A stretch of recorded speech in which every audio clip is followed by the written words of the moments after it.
इस प्रश्न को दोस्तों आप कैसे सॉल्व करेंगे, 19 के बाद देखेंगे दोस्तों 17 है, फिर प्रश्नवाचक चिन्ह है बीच में, उसके बाद 11 है, उसके बाद 7 है। ठीक है, तो इस टाइप के प्रश्नों को दोस्तों आप दो तरीका से सॉल्व कर सकते हैं। पहला तरीका से सॉल्व करेंगे तो गलत होगा, दूसरा तरीका से सॉल्व करेंगे तो सही होगा।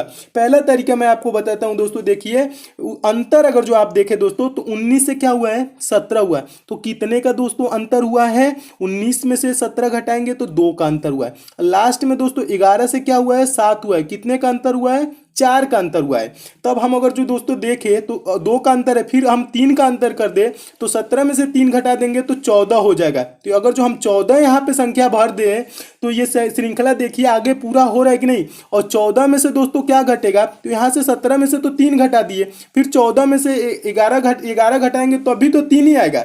तो 2 3 3 4 ये कोई श्रृंखला नहीं बन रही है। ठीक है, ऐसे अगर जो 14 अचानक से भर दिए तो आपका प्रश्न गलत हो जाएगा।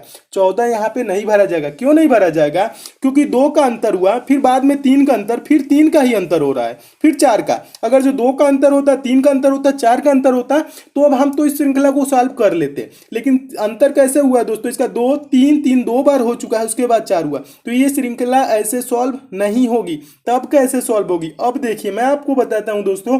संख्याएं कभी कभी ना आपको ऋण संख्याएं, अभाज्य संख्याएं भी प्रश्न में दी रहती हैं। तो अभाज्य संख्याएं कैसे होती है दोस्तों, जो 1 से कटे और स्वयं से कटे, 2 और किसी संख्या से ना कटे। ठीक है, जो 1 से कटे और स्वयं से कटे, तो ये अभाज्य संख्या है, घटते हुए क्रम में। 19 क्या है, अभाज्य संख्या है, जो 1 से कटेगा और 19 से ही कटेगा। 17 क्या है, 19 से छोटा अभाज्य संख्या क्या होता है, 17 होता है।